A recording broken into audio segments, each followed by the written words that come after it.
Hello. Well, it's been a while. It's been a long time. How you been? It's been good. I've been busy. I know that you have been very busy as well on your end. But today we are here for a quick bridging episode to give everyone an update on what we've been up to and what we will be doing in the next few months and more updates about season 2 coming up. But first, before we continue, I'd like to acknowledge that I'm on the traditional territories of the Mississaugas of the New Credit. And Will, what about you? Where are you located these days? I'm still on Indigenous lands. I'm on the land of the Musqueam, Squamish, Tsleil-Waututh Nations and the Kaikat Nations. And actually, I learned something recently about Still Creek that my office is on a former Indigenous gathering spot that was once polluted and now is reviving. And I feel, that story and the land is giving that inspiration for me moving forward to rebuild my firm. As you know, I'm in a busy transition period. Aren't we all actually very busy? And to get you more updates on what we've been up to, look towards the end of this video where we talk about updates. But first, let's talk about new things. Will, why don't we get started on what happened last month? I think I saw you somewhere on the webs where you made some appearance somewhere. Yeah, and I believe I saw you on the same webs. Actually, I think I spoke just maybe 30 seconds after you did. But yeah, we were on the CIMM, which was the Parliamentary Committee on Citizenship and Immigration. And we're not supposed to use the word expert in our legal field, but we were expert witnesses for the day on international students and the refusal rates out of Africa and French bilingual students and their challenges. So it was a really good experience. How was your experience? It was very humbling, first of Mm. all, to be invited to speak on a topic that we've been hammering on for quite some time now, especially you. And the input from all the other guests was quite astounding, essentially hearing from Professor Christian Gideon, for example, on his analysis with respect to advanced analytics, artificial intelligence in public sphere and governance. That was Mm. quite something to be speaking alongside these people in the pantheon, so to speak, and to make a contribution, whether it's a critique or a suggestion to government. I think it was fantastic. Yeah, I completely agree, and I'm glad that the parliamentary committee is looking behind the scenes, so to speak. A lot of immigration does play out in the media and play out in just the public discourse and what everyone sees, but there is this world that happens behind the scenes with officers with processing, and it's important that we understand that process and we let our clients know as much as we can about what that looks like and how they can prepare for it, and also to open the transparency question. And I think one of the big recommendations we're both in support of is that of the independent ombudsperson, which I think you're going to hear about a lot more of moving forward. Oh, I suspect that we will be hearing more about this. I can't wait to get my hands on a copy of the parliamentary report after the study. We also talked about numbers. So we talked about data. We talked about processing. We talked about Chinook. And as viewers of this particular channel will remember, you know that we've been following Chinook for quite some time. We're trying to catch it. We're now in iteration number 3, as far as we know. We're still trying to get more information on it. So do tune in, do hit the subscribe button to get the latest updates from us. I don't want to brag, but listen, Will Tao here is doing amazing work, and we're all benefiting from his amazing research and his analysis as to what immigration is up to when it comes to implementing technology and tools for processing immigration applications. So moving on to our next point here, Will, I want to talk about like 3 issues on the horizon. And I think we pre-identified a couple of things. And just for organization purposes, we are going to talk about the Canadian Experience Class and Express Entry writ large. We're also going to be talking about the backlogs, and we also want to talk about what's going on in Ukraine and Afghanistan. So why don't we start it off with what we know so far about Express Entry and CEC, Will? Yeah, well, I mean, immigration came out with their levels plan, and Lou, you could probably cite the stats better than I can, but we're looking at a major cut in the number of landings under the economic stream, both for FSW, federal skilled worker, and the CEC. And the CEC has definitely had the most impact, I would say, for those who are inside Canada right now, with especially expiring postgraduate work permits and need another work permit or some sort of status document to be able to bridge them. It's unclear yet what the government strategy is, but we know we're waiting for that first draw for the CEC. When do you think that first draw is going to be? It's the million-dollar question. It is the million-dollar question, and there are indications that it'll be soon. They're saying sometime in spring, and a lot of the numbers indicate that this is likely to be the case. I think the biggest indicator would be the fact that immigration is fast approaching dealing with a backlog for both FSW and for CEC, Will. I'd just like to park that for a second and talk about the economic stream has been cut down. You're absolutely right. But if you Mhm. go down into the nitty gritty of the levels plan, what's interesting about that is that the government also announced that there's an allocated set of numbers or slots for people who are in Canada as temporary residents to be transitioned to permanent residents. And a lot of people were banking on this. What I will say, and maybe you have some extra thoughts on this, Will, is that there is a layover from 2021, from 2021 on the TR to PR pathway applications. We know that a lot of these applications were stored in the cloud and essentially not downloaded into IRCC's processing stream until late in 2021, sometime in November or December. And I actually have several clients who only recently got their application numbers as a result of Mhm. that download. And what's interesting is that those applications are probably going to fill the majority of those slots. So for those who are holding out on this, Yeah. I don't want to say don't panic. I don't want to say that, but Mhm. listen, you want to have backup plans. That's what I'm Yeah. saying. Will? Yeah. And I think another thing that's important to note though is for the CDC, even when they reopen and there might be a draw soon, it's estimated per the I believe it was ADM memo that it's going to be about 500 points sort of as a minimum to get in. And that's actually quite a high score. I mean, for a Right. lot of folks who either their age will bring them down or they don't have max language tests, and many folks will hover around the mid to high 400s. This 500 score barrier will be one. So it's an interesting question for those who are also even graduating and thinking about doing postgraduate work permits right now, if it's better to continue to do further education and maybe open up some of the master's provincial nomination routes. So I think it's an interesting time, and I think it definitely has made our pathwaying a lot more complicated. I would say it's no longer the Sure. straightforward get the 1 year and get the CEC sort of That's right. path anymore. Eh? Yeah, it's not as formulaic as it used to be. Actually spoke to Mark Holthe about this in terms of like what this means overall on express entry in the next 2 to 3 years.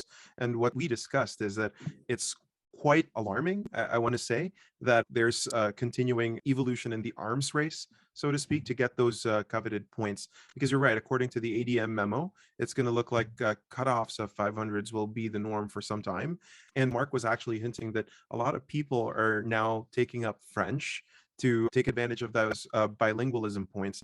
But, on a personal note, I want to say that I did take up French a long time ago, and it took me about 2 years to actually get to a functional level of French where I can actually have like a normal conversation or even attend courses at law school. So, if you can do it faster, great for you, good. But a lot of people are discovering that it's not exactly the easiest language to pick up if you're, Yes.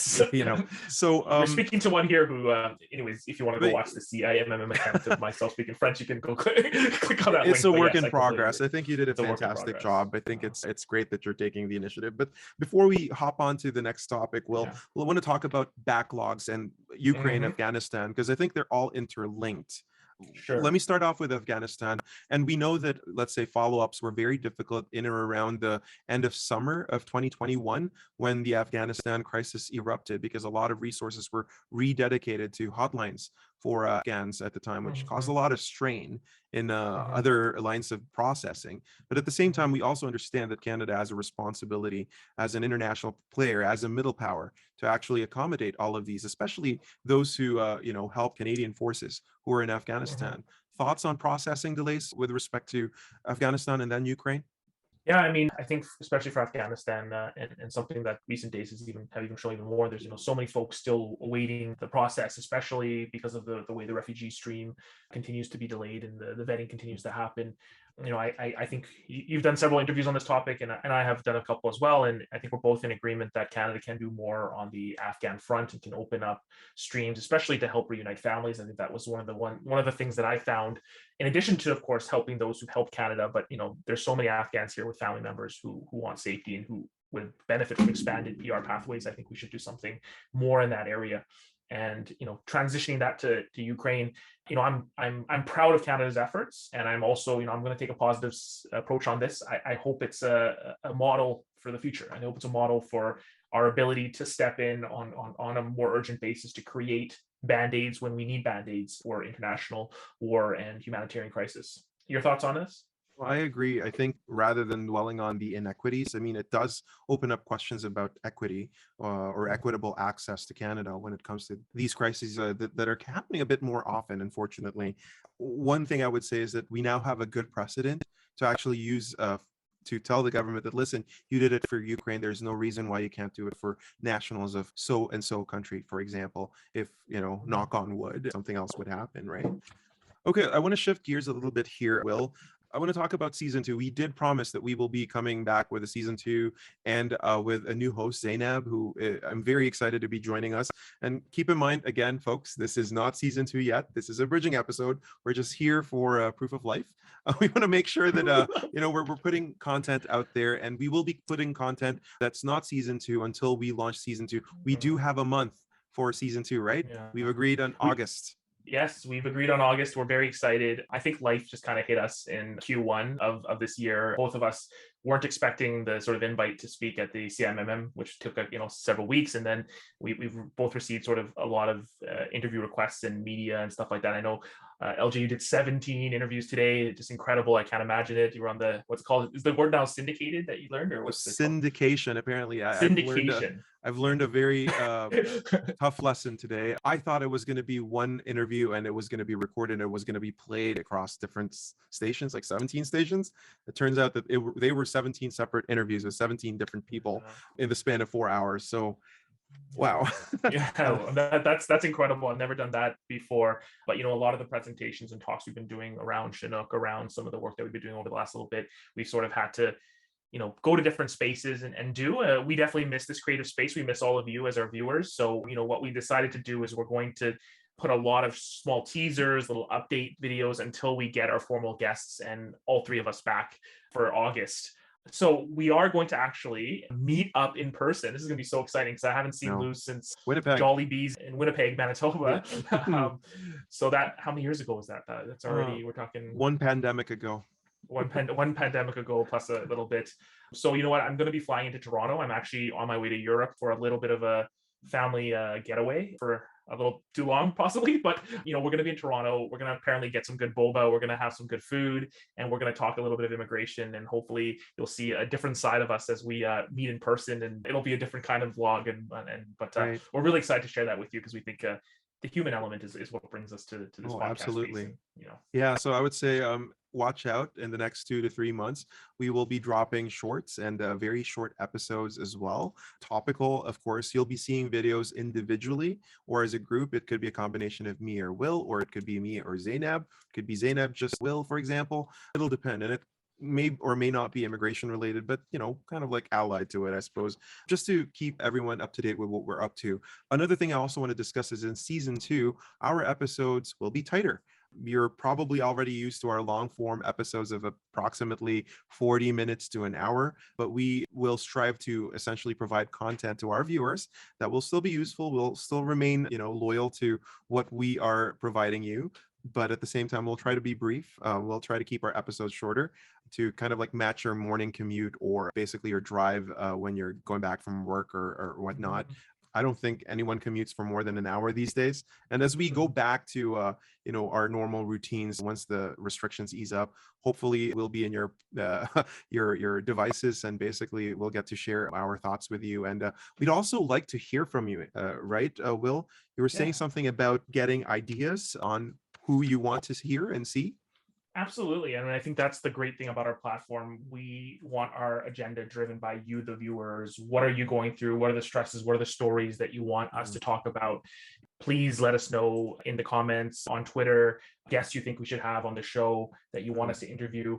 And again, beyond just the immigration space, I think, we become a bit of a safe space to talk about difficult topics that affect migrant communities, affect our culture. And we want to further emphasize that in the next year, right?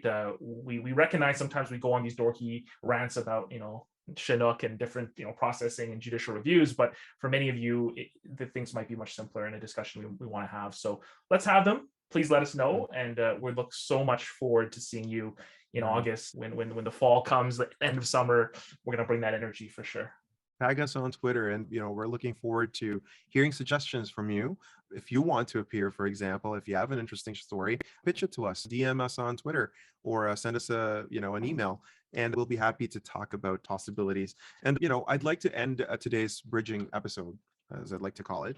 Tell me more details about this trip to Europe. As you said, like I want to hear fun things. Will, what's going on? Sure.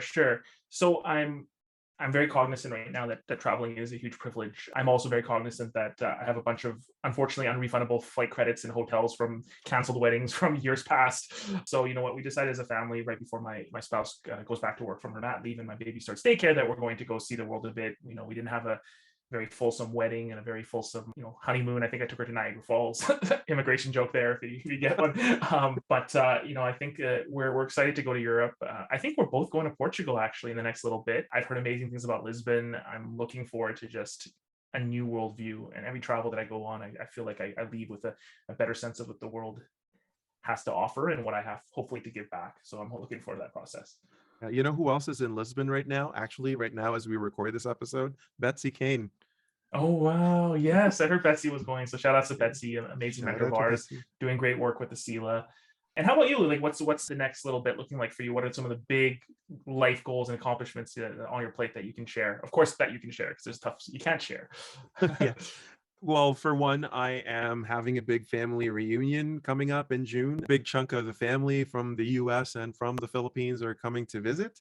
We are attending a wedding, but it's turned into this massive undertaking of 35 people essentially coming in from different parts of the world Tour as far as bus. Australia. Yeah. And Wow. it's pretty fun organizing it, but it's also very stressful. But I'm also very mindful because, you know, not everyone gets to see everyone these days. It's very hard. Mhm. Traveling is such a luxury, as you put it.